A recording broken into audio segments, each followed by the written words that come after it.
শ্রীগুরু জয়। আমার চ্যানেলে আমার নতুন পুরনো সকল বন্ধুদেরকে স্বাগত। রোজকারের মতন আজকেও চলে এসেছি ঠাকুরের একটি লীলা গল্প নিয়ে। এই লীলা গল্পটি লিখেছেন দীপালি চক্রবর্তী। এই ঘটনাটি আমার পিসির মুখে শোনা। এই ঘটনাটি ঘটেছিল বাবুইহাটির রামকৃষ্ণ বিশ্বাস দাদুর সাথে। কোনো এক সময় কোনো এক কারণে গুরুদেব রামকৃষ্ণ বিশ্বাস দাদুকে বা তার স্ত্রীকে কথা দিয়েছিলেন যে মৃত্যুর সময় উপস্থিত থেকে রামকৃষ্ণ বিশ্বাস দাদুকে বৈতরণী পার করাবেন।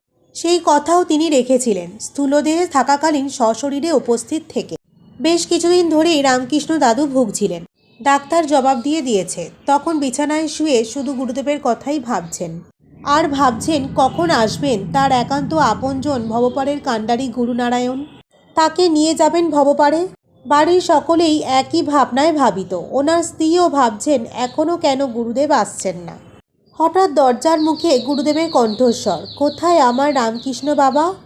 সবাই অবাক হয়ে দরজার দিকে তাকিয়ে দেখছেন আর ভাবছেন সত্যি গুরুদেব আসলেন তার কথা রাখতে। গুরুদেব গুটি গুটি পায়ে রামকৃষ্ণ দাদুর বিছানার কাছে গেলেন এবং শিওরে বসে মাথায় হাত রাখলেন। নাম ধরে ডাকলেন, এখন কেমন আছো রামকৃষ্ণ? দাদু বললেন, ভালো।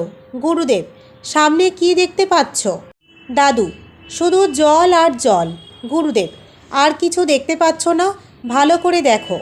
দাদু, জলের মধ্যে একটা মন্দির। গুরুদেব, আর কিছু দেখতে পাচ্ছ না?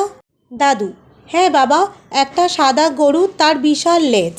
গুরুদেব, ধরো ধরো, ওই গরুর লেজ শক্ত করে ধরো, ছেড়ে দিও না। আর কি দেখতে পাচ্ছ? দাদু, আমাকে নিয়ে ওই গরু মন্দিরের দিকে ছুটছে। প্রায় এসে গেছি, কাসর ঘণ্টার আওয়াজ পাচ্ছি। গুরুদেব, মন প্রাণ এক করে নারায়ণের স্মরণ করতে করতে বৈতরণী পার হও বলে চোখ দুটো বুজিয়ে দিলেন। তারপর গুরুদেব আশ্রমের অভিমুখে রওনা হলেন। এইভাবেই মৃত্যুর সময় উপস্থিত থেকে রামকৃষ্ণ দাদুকে বৈতরণী পার করিয়ে গুরুদেব কথা রাখলেন। আজকের এই লীলা গল্পটি কেমন লাগলো তা অবশ্যই কমেন্টে জানাবেন বন্ধুরা। আর লাইক, শেয়ার, সাবস্ক্রাইব করতেও ভুলবেন না। নমস্কার, শ্রীগুরু জয়।